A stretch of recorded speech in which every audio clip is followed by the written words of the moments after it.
शिवाली जी मेरठ से। राधे राधे। महाराज जी, राधे राधे।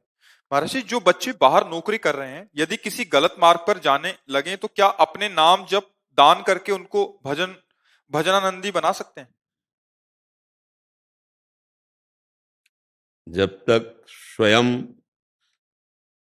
हम सत्संग नहीं सुनेंगे, स्वयं हम सतमार्ग में चलने की इच्छा नहीं करेंगे, तो हम किसी का परिवर्तन नहीं कर सकते।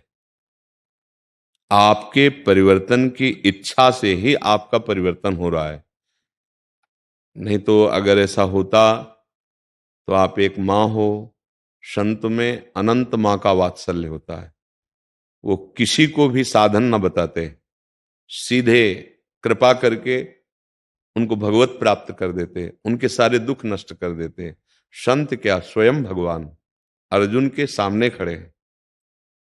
भगवत प्राप्ति के लिए सारे साधन किए जा रहे हैं, अर्जुन के सामने खड़े हैं और कह रहे हैं ये आने जाने वाले विकारों को जब तक तुम सहोगे नहीं, मेरा निरंतर चिंतन करोगे नहीं, तब तक तुम मुझे जान ही नहीं पाओगे, तुम प्राप्त ही नहीं कर पाओगे। कह रहे आगमा पाइनो अनित्यास तास्तितिक्षस्व भारत। कौन? मात्रा स्पर्शास्तु कौनते शीतोष्ण सुख दुखदा। ये सुख दुख अनुकूलता प्रतिकूलता मान अपमान, हे अर्जुन, ये काम क्रोध लोभ मोह मद मत्सर, ये आने जाने वाले, इनको सहो, धर्म पूर्वक चलो।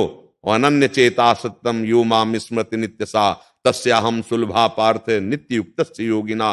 हे अर्जुन, मेरा अनन्य चिंतन करो, मुझे अपना मानो, सर्वस्व भाव मेरे में समर्पित कर दो, हो गया, तू मेरे को जान जाएगा और सामने खड़े हैं सरकार, मेरे को प्राप्त कर लेगा। मतलब आपका परिवर्तन आपकी स्वेच्छा से होगा। नहीं चाहे जितना हम उपदेश कर ले, चाहे जितना और उपाय कर ले, लेकिन आप यदि ना जगना चाहे और सोने का नाटक करें, कुछ नहीं होने वाला। आपको जागने की इच्छा, हाँ ये है, हम अपने पुण्य बल से तुम्हें सुख देने की चेष्टा करेंगे तो कुछ अनुकूलता सांसारिक मिल सकती है, लेकिन बुद्धि का परिवर्तन आपके सत्संग सुनने से होगा, आपकी स्वीकृति से होगा, किसी के कहने से नहीं होगा। नहीं तो जितने भगवत चरणारविंद में आसक्त चित्त महात्मा हैं, वो सब यही चाहते हैं कि हमारा राष्ट्र, हमारी समाज अच्छे आचरण वाली हो जाए, धर्म से चले, सब स्वस्थ रहें, सब सुखी रहें, सर्वे भवन्तु सुखिना सर्वे सन्तु निरामया। पर हम अगर आचरण गलत करेंगे तो हमारा ये जो श्लोक है, हमारे जो उपदेश है, ये आपको सुखी नहीं कर पाएंगे। आप स्वीकार करें, आप अच्छे आचरण करने लगे तो अभी आपको अनुभव होने लगेगा, बड़ी कृपा है हमारे ऊपर, संत की बड़ी कृपा है हमारे ऊपर, गुरुदेव की कृपा है हमारे ऊपर, भगवान की कृपा है। पर आप स्वीकार न करें तो नहीं, उसका कोई प्रभाव नहीं पड़ेगा। आप स्वीकार कर ले तो आप हमारे पास आए या ना आए, वहीं परिवर्तन शुरू हो जाएगा। जहां आप हैं वहीं से आप असत क्रियाओं को, असत भोजन को, असत चिंतन को बलात् छोड़ना शुरू कर देंगे। मिले बाद में और छोड़ना पहले शुरू कर दिया। ये हुआ आपकी स्वीकृति। अगर हमारे करने से होता तो हम संकल्प से सब कर देते। एक बार बहुत बड़े महापुरुष हैं भाई जी से हनुमान प्रसाद पोद्दार जी, वो भाव में थे एकदम। तो बहुत से जो निजी भक्त थे चरण पकड़ लिए और कहा भाई जी, इस समय मैं समझ रहा हूं आप राधा माधव में बिल्कुल समाये हुए हैं, आप हमको भी राधा माधव के दर्शन करा दो। तो उस भाव दशा में भाई जी ने कहा था कि प्रियजनों, हम तुम्हें कैसे बताएं, यदि हमारे कहने से राधा माधव आपको मिल जाते तो हम निश्चित अभी दर्शन करा देते। लेकिन राधा माधव का सिद्धांत है, जब तक आप विकल नहीं होगे उनके दर्शन के लिए, जब तक आप भजन नहीं करोगे, तब तक वो यही है पर आपको दिखाई नहीं देंगे। आपको भजन करना पड़ेगा, आपको अच्छे आचरण करने पड़ेंगे।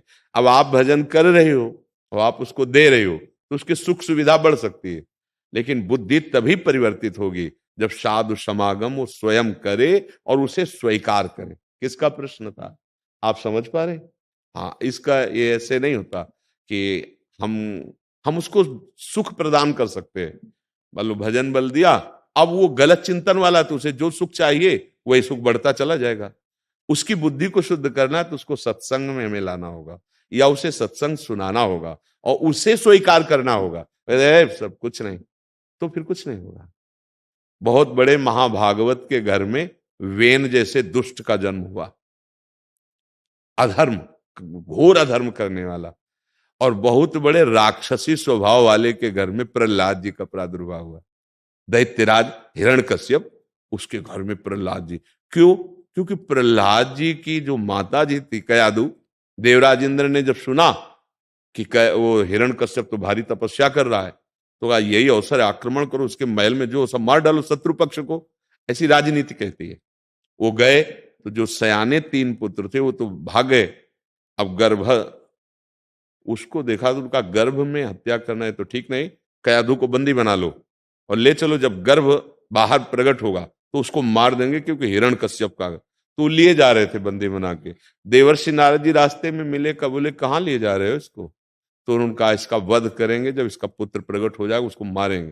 बोले तुम्हारी क्या ताकत, काल की भी ताकत नहीं कि इस बालक को मार सके, क्योंकि इसके गर्भ में भगवान का भक्त आ गया है। चलो हमारे आश्रम छोड़ो इसको। फिर कयाधु को आश्रम ले गए और जो भक्ति का उपदेश किया, तो 5 वर्ष के बालक में जो स्थिति थी वो बहुत हजारों वर्ष साधना करने के बाद कहीं आती है, वो 5 वर्ष के बालक में थी। तो क्या हुआ, गर्भ से उपदेश प्रारंभ कर दिए तो महान भागवत बन गया। तो अगर हम माता हैं या पिता हैं, छोटे बच्चों को अगर हमने संस्कार नहीं दिए, कल यही बात कही थी, एक माता, प्राय माता पिता इन्हीं भावों से दुखी रहते हैं। तो हम कहा देखो सारा दोष बच्चे के ऊपर ही नहीं हम कह सकते, आप लोगों की भी गलती है। आप माता पिता होकर अपने कर्तव्य का पालन करते हैं क्या? आप यही केवल सिखाते हैं रुपया कमाओ, भोग भोगो, वो तो वही वो कर रहा है। अब तुम्हारे प्रति श्रद्धा या धर्म के प्रति श्रद्धा, ये तो कभी सिखाई नहीं, ये तो कभी सिखाया नहीं। और आप खुद ऐसे आचरण युक्त रहें कि जिनका वो दर्शन करके, जिनको वो समझ कर समझ रहा है यही संसार के सुख है, आपके आचरण पर वो प्रभाव पड़ेगा बच्चे का जो आपको भयानक दुख देने वाला है। पहले बहुत पर्दा रहता था, माता पिता बहुत सावधान रहते थे। हम गांव की बात कह रहे हैं, कभी बच्चों को कभी ऐसा भाव ही नहीं आने देते थे जिससे उनके संस्कार बिगड़े। आज आप लोग खुद ऐसे आचरण विहीन वृत्तियां धारण किए हुए हैं कि वही संस्कार पढ़ते हैं। अब बाद में रो, तुम्हारे रोने से अब क्या चलेगा? हमें लगता है अगर माता पिता अपने संस्कार ठीक करें और बच्चों को बचपन से संस्कार दें, तो हमें लगता है बदलाव क्यों नहीं हो जाएगा। देखो आज जो हम बाबा जी तुम्हारे सामने बैठे हैं बने, इसमें बहुत बड़ा रोल माता पिता का है। हमारे यहाँ जब संत जन आते थे ना, ए चलो पैर धो संतों के, हाँ चरणामृत पियो, माथे पे धारण, जाओ घर में छिड़क के आओ, संत साष्टांग दंडोत को देखो संत आ रहे हैं, बैठो बैठो। अब वो कीर्तन कर रहे हैं, श्री राम जय जय, नाम कीर्तन, अब वो कथा सुना रहे हैं। उनका प्रभाव पड़ा कि हमारे हृदय में हम भी संत बने, हम भगवान। अगर हमें गलत संग मिलेगा तो हम भी वो गलत करें, चोर का संग करेंगे तो चोर बनेंगे, व्यभिचारी का संग करेंगे तो व्यभिचार करेंगे, नशेबाज का संग करेंगे तो नशेबाज। साधु का संग हुआ तो मालूम हमारे भाव में विरक्ति थी तो हम विरक्ति में, लेकिन जो गृहस्थी में है वो भी विरक्ति से कम नहीं है। आज भी भागवत गीता पाठ करके फिर अपने कार्य को जाना, नियम से जप करना, भजन करना। अब ये घर में संस्कार है तो वो घर के सब सदस्य भजन करते हैं, और अभी संस्कार बदल जाए तो फिर सब सदस्यों की बुद्धि भ्रष्ट हो जाएगी। तो पूरा का पूरा दोष हम नवीन बच्चों को ही ना दें, कहीं ना कहीं हमारा भी बहुत बड़ा योगदान है उनके भ्रष्ट होने में। मात पिता बालकें बुलावें, उदर भरे सोई जतन सिखावें। कभी बैठाल के बताया धर्म किसे कहते हैं? हाँ, हम लोगों को डांट लगती थी, ए उठ 4 बज रहे सो रहा है, बच्चे जब थे, क्योंकि 13 में तो निकल ही पड़े, उठो पहले धरती के पैर छू, ऐसे दोनों हाथ दे, कराग्रे बसते लक्ष्मी कर मध्य सरस्वती, चलो सब बड़े बुजुर्गों को पैर छुओ। ये सिखाया गया था, जो संस्कार दिए गए। अब उठ के सबसे पहला काम धरती माता के पैर छुए, ऐसे हाथ, और फिर माँ पिता बाबा दादा जो बड़े सब खुश रहा खुश। प्रातः कालीन बेला, और ये हमारे भगवान करते थे, प्रातः काल उठ के रघुनाथा मात पिता गुरु नावई माता, आधा घंटा कीर्तन हो रहा है, आरती ठाकुर जी को, चरणामृत प्रसाद सब ले बुद्धि। अब घरों में क्या हो रहा है आप देख लो, क्या हो रहा है, टीवी चल रही, ऐसे संस्कार उनमें दिए जा रहे हैं कि संत महात्माओं के प्रति श्रद्धा नहीं होगी, शास्त्र के प्रति श्रद्धा नहीं होगी, गंदे आचरण, गंदी दृश्य, गंदी बातें। अब आप सोचो तुम्हारे पैर छुए तुम्हारी आज्ञा में रहे, नहीं नहीं, उनके पास वो बुद्धि नहीं रह गई, क्योंकि उसमें प्रधान रोल आपका है। कई बार हमने एक डाकू की बात बताई, सुल्ताना डाकू नाम था। बचपन में हमने उसकी नौटंकी देखी थी। जैसे छुट्टियों के समय होते थे, कोई उत्सव हुआ तो बच्चे सब जाते तो गए। उसको जब पकड़ा गया और उसको जब फांसी की सजा दी गई तो उससे पूछा गया तुम्हारी अंतिम इच्छा क्या है? उसने कहा माँ से मिला दो। जब माँ को मिलाया तो नाक काट ली मुंह से ऐसे। हमने ऐसा क्यों किया? बोले जब पेंसिल चुरा के लाए थे तो माँ ने कहा था बहुत अच्छा बेटा, काम आएगी। आज मैं सबसे बड़ा डाकू बन गया हूं, उसी शब्द ने मुझे डाकू बना दिया। बहुत अच्छा बेटा, काम आएगी। और आज फांसी पे चढ़ने जा रहा हूं, इसका कारण मेरी माँ है। हमें लगता है छोटे बच्चों को संस्कार माता पिता पहले गुरु होते हैं, बाद में तो शिकायत करने से अब काम नहीं बनेगा कि हम उसको बदल सके। देखो, जब मिट्टी कोमल होती है तो हम उसका आकार दे सकते हैं, कोई भी। लेकिन जब वो आवे में पक जाती है तो फूट के वो चुभने वाली बन जाएगी, वो अब कोई आकार नहीं बनने वाली। तो जब तक बच्चा कोमल बुद्धि का, कोमल हृदय का है, हम संस्कार बदल सकते हैं। और जब बड़ा हुआ, जैसे आप लोग, अब आप बदलना चाह रहे हो तो बदल जाएगा, कोई बदल नहीं सकता आपको। आप बदलना चाहो तो आप बदल सकते हो। तो इसलिए हमें लगता है कि हमारी जो समाज में कुछ कुरीतियां फैल गई हैं, बहुत गंदी बातें फैल गई हैं। ये जो व्यभिचार करना, ये जो नशा लेना, गंदे गंदे नशा लेना, ये जो मनमानी आचरण करना, ये हमारे समाज के लिए घोर पतन का रास्ता है। माता पिता, राष्ट्र, समाज सेवा, इसकी कौन बात सोचे? वो नशे में डोल रहा है, उसको नशा चाहिए, नहीं मिलेगा तो माता पिता का वो पीड़ा पहुंचाएगा, अपमान करेगा, धन छीनेगा। यही हो रहा, देख लीजिए। अब जब व्यभिचार में उतर गया, अब वो कुछ भी हिंसा कर सकता है, बुद्धि भ्रष्ट हो गई है।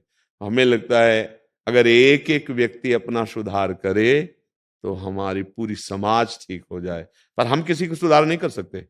जब कोई कहता है हमने ये छोड़ा तो हम हाथ जोड़कर उसे धन्यवाद देते हैं। धन्यवाद मेरा नहीं है, धन्यवाद आपका है। यदि आपने स्वीकार कर लिया और आप सुखी हो गए तो हमारी सेवा बन गई, हमें ये लाभ मिला।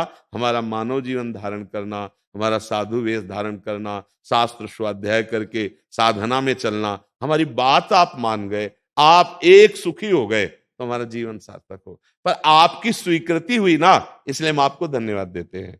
आप अपने जीवन को सुधार सकते हैं, दूसरा कोई आपको नहीं सुधार सकता। आप अपने को नष्ट कर सकते हैं, दूसरे किसी की ताकत नहीं कि आपको नष्ट कर दे। आपके आचरण ही ऐसे हो जाएंगे कि आपको नष्ट कर दिया जाएगा।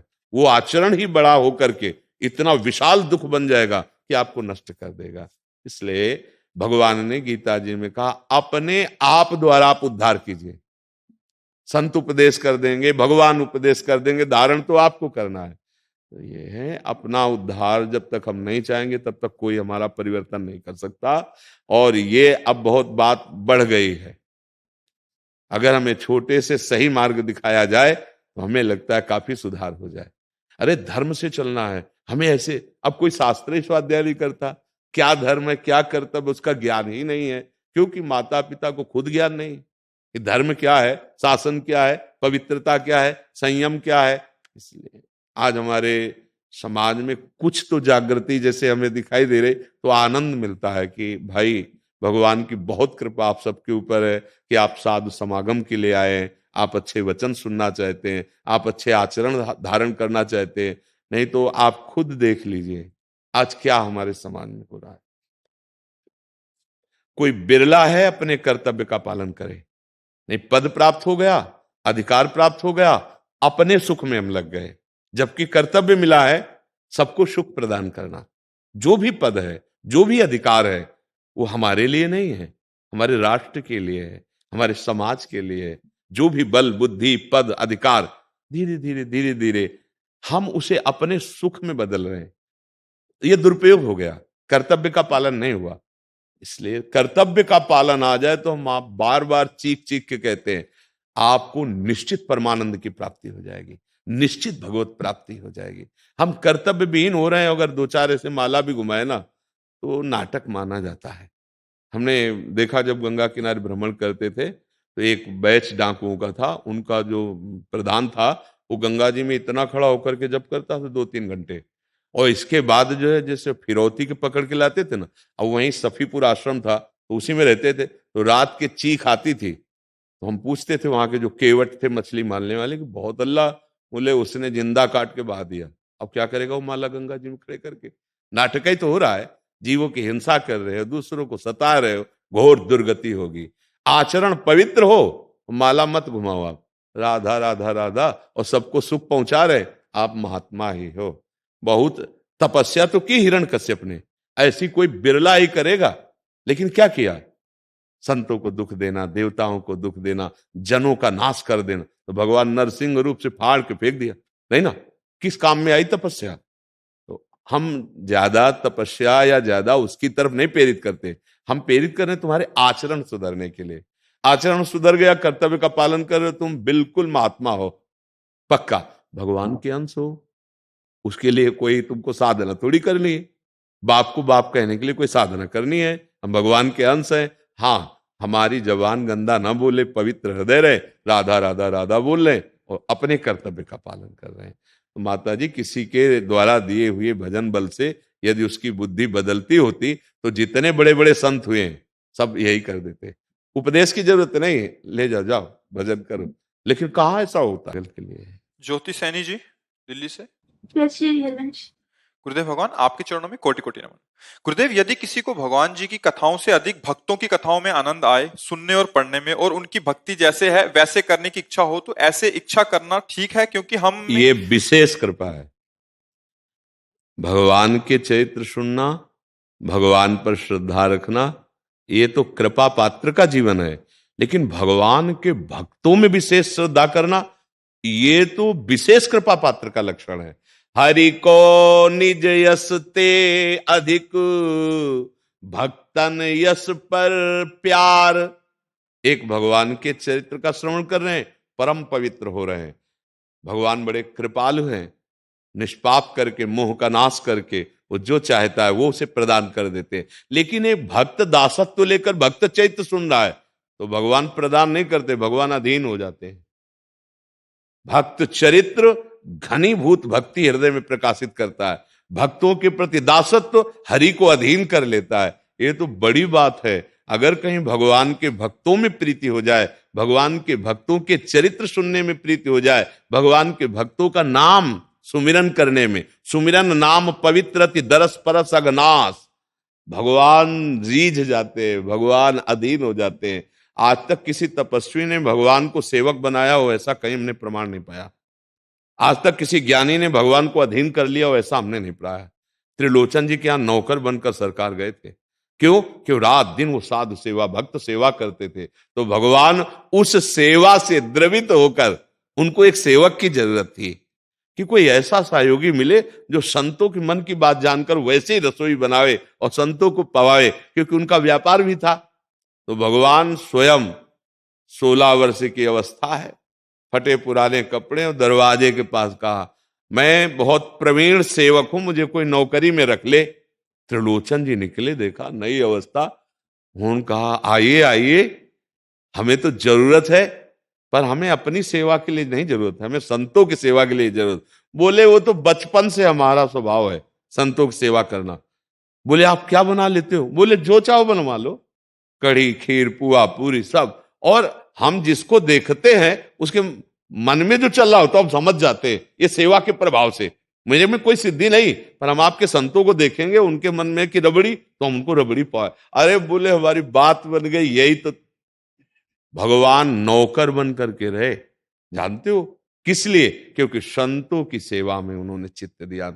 बहुत ऐसे पावन चरित्र हैं, लेकिन भक्तों के प्रति श्रद्धा इस कोट की हो जाना बहुत बड़ी बात है। सातों सम मोहिमय जग देखा और मोते अधिक, ये कोई बड़ा भाग्यशाली महाभागवत होगा जो भगवान से भी बढ़कर भगवान के भक्तों को देखे। मोरे मन प्रभुवश विश्वासा, राम ते अधिक राम कर दासा। ये बहुत बड़ी बात, इसमें गलत की क्या, इसमें महासही, सही नहीं महासही। और बिना भक्त दासत्व के उत्तमा प्रेम लक्षणा भक्ति का प्रादुर्भाव नहीं होता।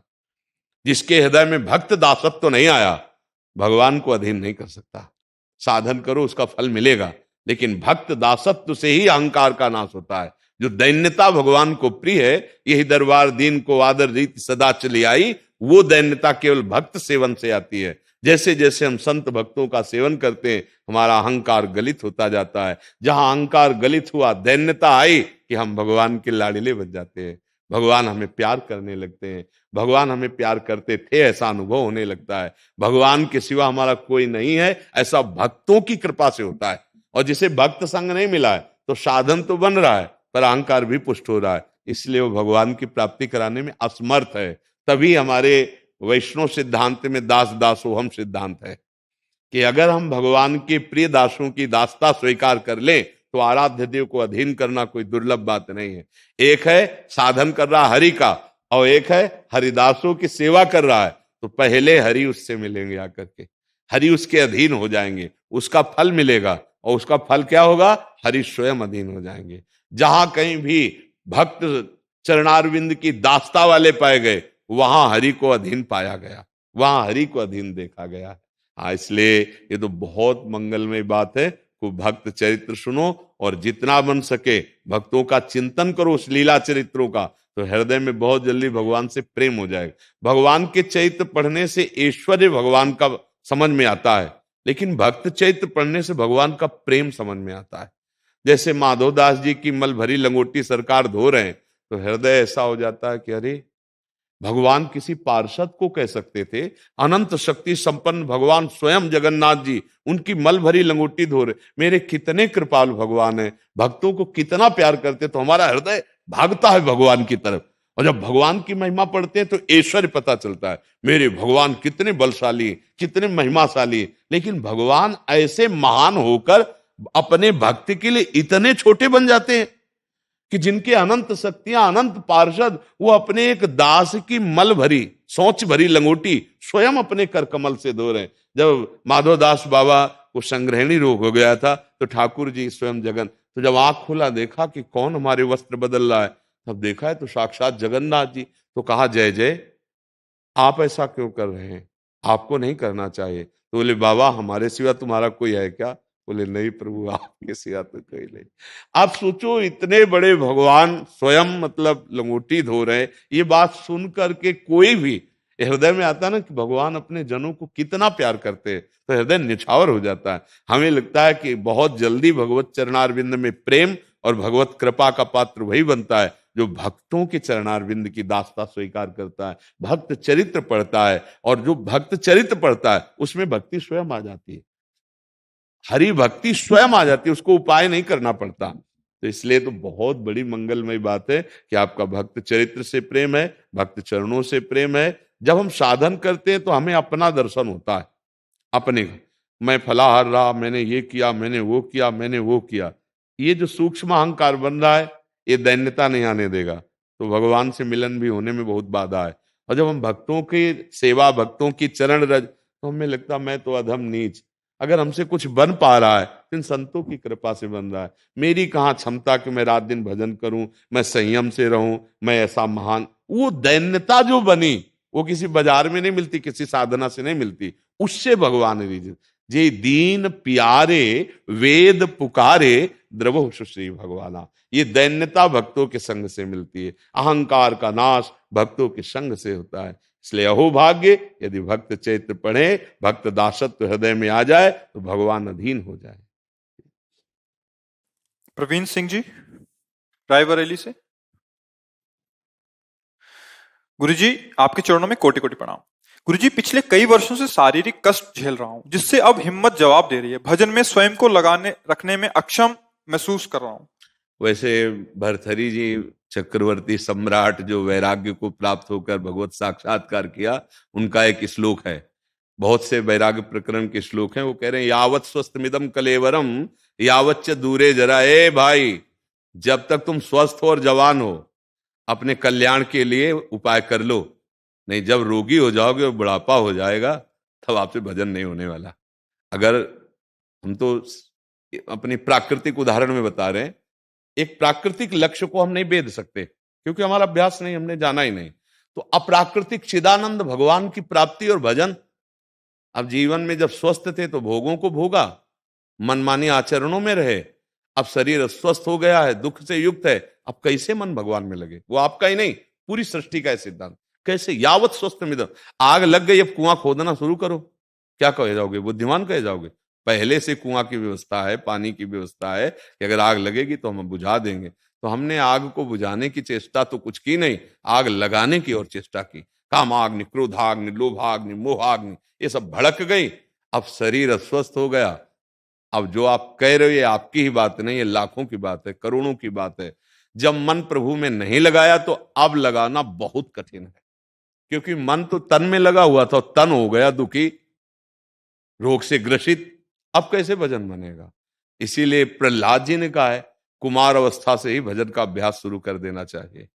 यावत स्वस्थमिदम कलेवरम यावत च दूरे जरा, भरथरी जी कह रहे बुढ़ापा दूर है, दुख दूर है, शरीर स्वस्थ है, नाम जप कर ले।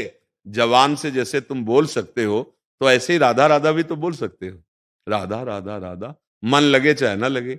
आग को हम प्यार से छुआ दे तो जल जाओगे, अनजाने में छू जाए तो जल जाओगे, आप श्रद्धा से छुओ तो जल जाओगे, क्योंकि उसमें दायिका शक्ति है। तो नाम को आप मन से जपो तो कल्याण कर देगा, अमना से बिल्कुल मन नहीं लग रहा फिर जपो तो कल्याण कर देगा, श्रद्धा से जपो तो कल्याण कर देगा, अश्रद्धा से जपो तो कल्याण कर देगा, क्योंकि उसमें तारण शक्ति है। जैसे अग्नि को भाव से छुओ, को भाव से छुओ आपको जला देगी, उसमें दायिका शक्ति है। ऐसे नाम में तारण शक्ति है। तो इसलिए गोस्वामी जी ने एक चौपाई में कहा, भाव कुभाव अनख आलस हु, नाम जपत मंगल दिशि दशहु। चाहे भाव से जपो चाहे कुभाव से जपो, यदि नाम जपोगे तो दशों दिशाएं तुम्हारे लिए मंगलमय हो जाएंगी। तो जवान तो काम कर रहे ना, तो राधा राधा बोलने में क्या जाता है, बोलते रहो। भजन हो रहा है, मन लगे चाहे न लगे। अगर राधा राधा कहते हुए शरीर छूट गया तो बढ़िया कल्याण हो जाएगा। और देखो आपका शरीर तो मान लो दुख से ग्रसित है ही है, सबका ग्रसित है। जैसे मंदिर में कोई ना कोई तो भगवान रहते ही है ना, मंदिर में ऐसे ही शरीर को जानते हो क्या कहा गया शास्त्रों में? व्याधि मंदिरम शरीरम, व्याधि मंदिरम, व्याधि माने रोग। ये रोग का मंदिर है। कौन सा देवता प्रकट हो जाए, कैंसर, किडनी फेल, दिल में परेशानी, high blood pressure, low blood pressure, sugar, कितने पता नहीं कौन देवता पर्दा हटा के आ जाए, भैया आ गए हम। शरीरम व्याधि मंदिरम, और ये अंतिम में नष्ट होगा, मरेगा।